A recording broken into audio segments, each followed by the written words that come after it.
I was fairly sure that I had Alzheimer's.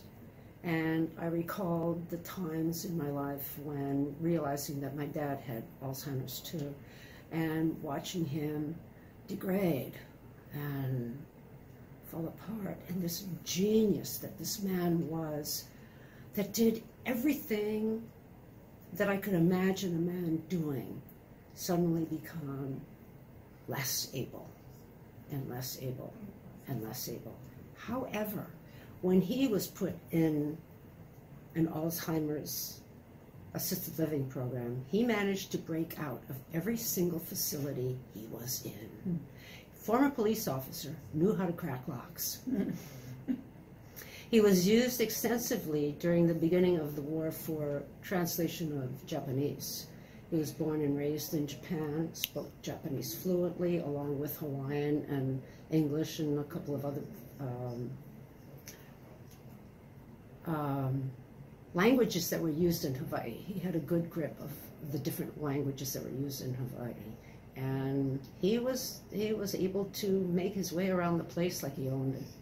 But then he was diagnosed with the Alzheimer's, and that's where a couple of years ago, actually it may have been 2.5 years ago, I became concerned because she began to exhibit some symptoms, and the more forgetfulness that she had, I started to keep kind of a kind of like diary or log, actually. She's a really good and log I think keeper.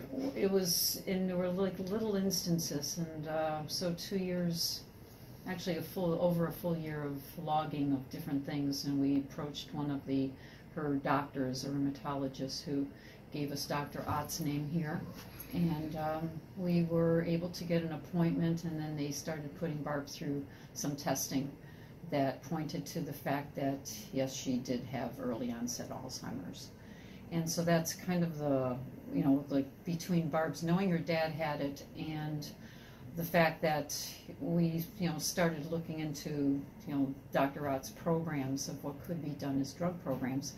And so I continue to keep a log because now that we're in the program, if this drug is working for her, we hopefully will see some improvement or whatever. And right now we're just kind of following up on, she just recently had another infusion.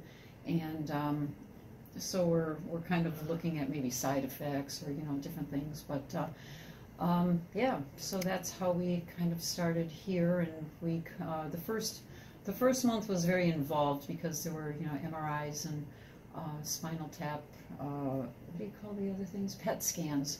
100 questions. And it was, we had a choice of a couple different studies. One was a Trailblazer and one was called Tango, and this is the one that she's in now, is Tango, which studies the tau tangles of your brain, which I think are deeper than the amyloid plaques. They are, yeah. But I'm just, we're learning a lot. And I think that's my bigger problem, is the tau tangles. Yeah, rather than the plaques. So there's a lot, there's so much involved as far as, learning. Yeah. But, and also my involvement with her stems from the fact that she has 3 children, but they all live out of state. And there's, since I do work with her, we have a business together, we teach aerobics classes together also. And since we've been friends since our husbands, way back when, kind of introduced us to one another. Yeah, so the I'll Be Moving group. Yeah. So she moved here from somewhere else, and so did I, and then we ended up here. But that's the long story of how I got involved, because I had the most knowledge, I guess, of. So is that what you were noticing, forgetfulness? You mentioned that you kept a log. What were a little more specifically, what were you noticing? Well, there were, they're misplacing items. I was noticing things as well. You were noticing too.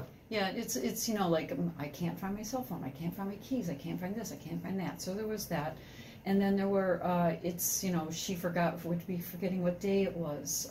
Right now I'm kind of calling her every morning to make sure she's up, because I would arrive at her house and she's like, what day is this? And so I was kind of, and then there was just disorientations that started to occur. And she was traveling to visit her daughter a couple of years ago, and going to the airport. Oh my gosh, I don't have this. Oh my God, I don't have that. Then she got to the airport and she missed her connecting flight because she didn't know where to go. So there were, there were some Some things like that. bigger Oddly things enough, like that. I've gotten better.